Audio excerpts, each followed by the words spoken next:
السلام علیکم جی۔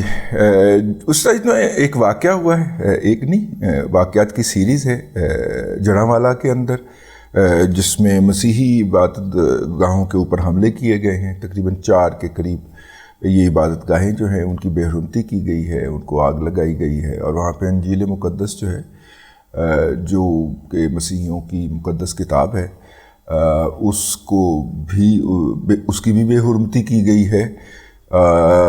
خیر یہ جو ہے اس کے حوالے سے ایکشن لیا جا چکا ہے۔ جناب محسن نقوی صاحب نے ان تمام عبادت گاہوں کی کلیساؤں کی جو ہے وہ ریاستی خرچے کے اوپر بحالی کا حکم کر دیا ہے۔ جو دلوں میں گھاؤ لگ گیا ہے وہ تو نہیں بھرے گا نا۔ ہاں، بہرحال یہ جو ہے مطلب اس کی جو ہے کوئی بھی مذہب، خواہ وہ اسلام ہو یا کرسچینٹی ہو، اس طرح کے کسی عمل کی اجازت نہیں دے سکتی۔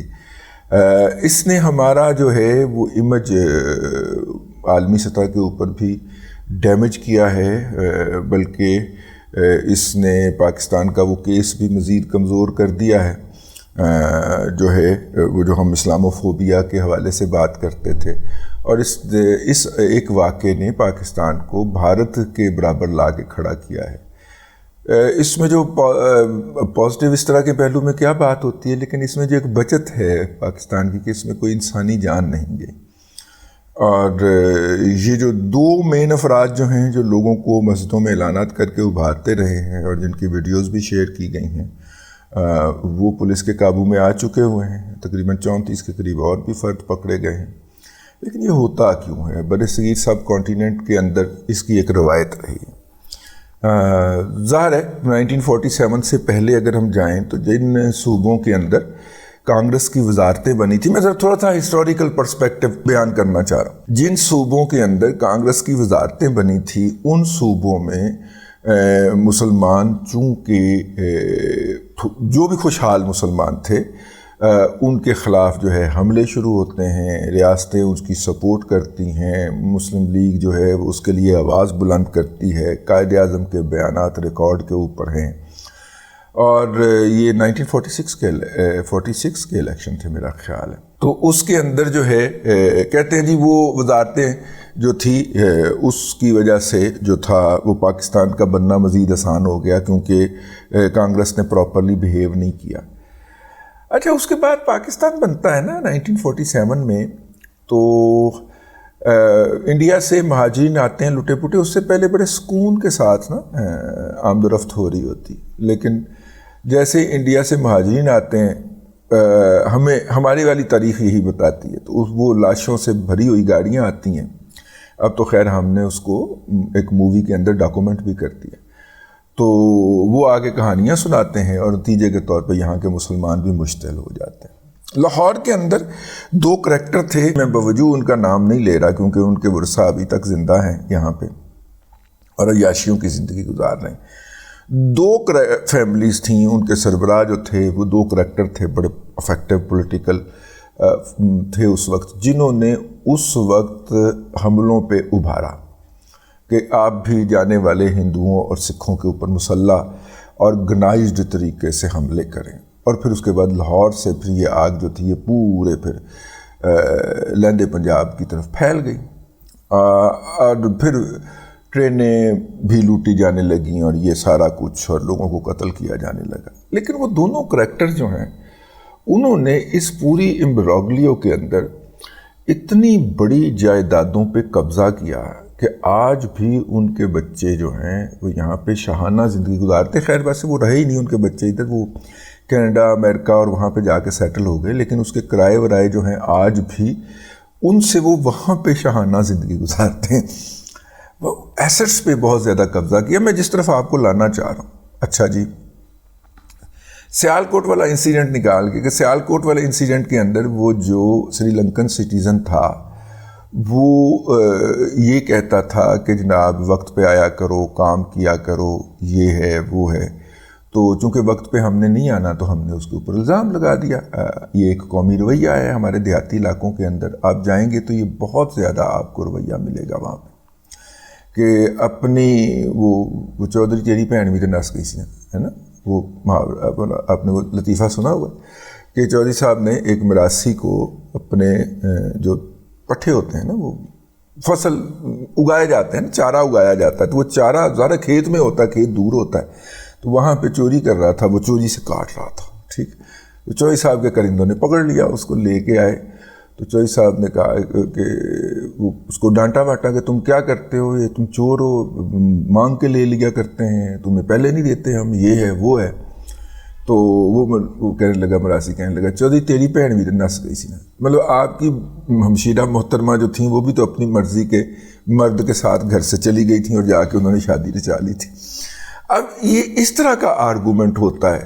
اور میں نے آپ کو واقعہ سنایا بھی ہوا ہے کہ ہمارے ایک دوست مرحوم جو تھے، وہ جرنلسٹوں کا ایک ڈیلیگیشن لے کے تو مری پہنچے اور ون وے ٹریفک کی وائلیٹ کر رہے تھے.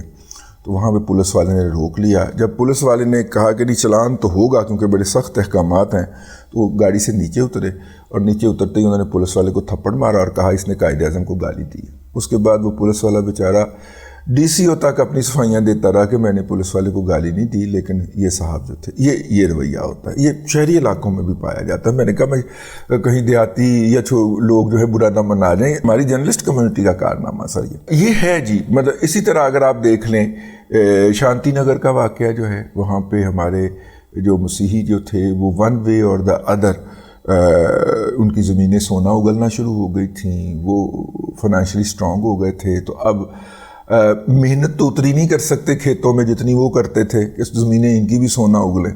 تو ان کے اوپر جناب الزام لگا دیا اور وہ پھر پورے کا پورا گاؤں جو تھا وہ جلا دیا گیا. اور بھی بہت سارے واقعات ہیں.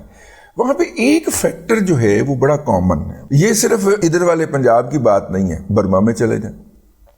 برما میں مسلمان مائنورٹی جو ہے یا کمیونٹی جو ہے وہ سونے کے کاروبار میں، اور جب آپ سونے کے کاروبار میں ہوتے ہیں تو آپ لا محالہ خوشحال ہو جاتے ہیں، کیونکہ آپ اس کو ڈیل کر رہے ہیں نا. تو سونا تو ویسے بھی سونار کا ہی ہوتا ہے. تو اب جناب وہاں کے لوگوں کو بدھزم یاد آ گیا اور مسلمانوں کو مار مار کے انہوں نے دھوبا بنا دیا وہاں پہ. ٹھیک ہے، مائنورٹی کو کی خوشحالی جو ہے نا وہ ہم سے نہیں دیکھی جاتی.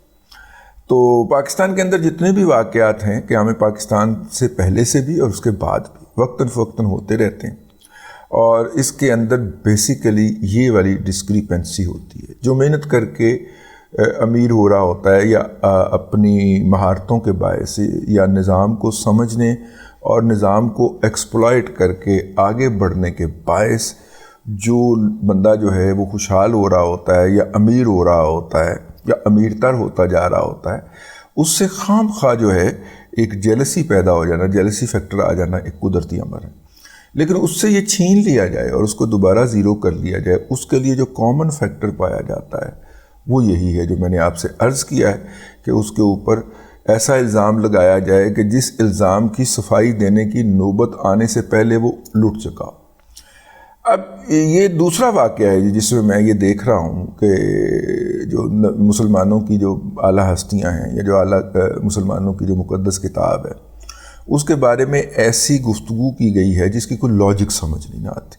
اچھا، اب دونوں سائڈ پہ یہ پائے جاتے ہیں. مسیحی جو ہیں جو یہاں سے جانا چاہ رہے ہیں ان کو آسانی سے ویزا ملتا ہے اگر وہ یہ بتائیں کہ ہمارے خلاف 295C کا مقدمہ لگ چکا ہے. ٹھیک ہے، اچھا وہ خاندان یا وہ فرد یا وہ تو نکل جاتا ہے یہاں سے.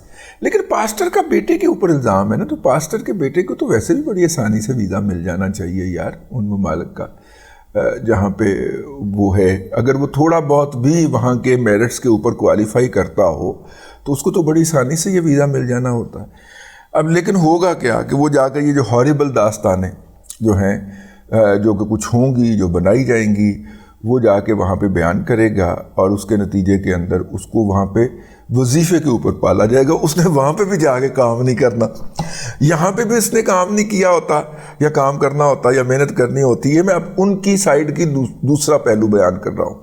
وہاں پہ بھی نہیں کرنا ہوتا، وہاں پہ جا کے وہ پھر شہزادوں کی زندگی گزارتا ہے، سرکاری وظیفے پہ پلتا بڑھتا ہے، پروٹوکول میں موو کرتا ہے کہ یہاں پہ بھی مجھے نہ مار دیں. تو یہ ایک جنرل فینومینا ہے جو کہ ہر 4-5 سال کے بعد بر صغیر میں کہیں نہ کہیں اور پاکستان کے اندر بھی کہیں نہ کہیں 4-5 سال کے بعد کوئی نہ کوئی واقعہ اس طرح کا سر ابھار لیتا ہے. تو اس کے اوپر جو ہے اور اس کوئی تعلیم، کوئی تربیت، کوئی کسی کو صبر کرنے کی، سوبر رہنے کی جو ریکویسٹ ہے وہ عمل نہیں کر سکتی۔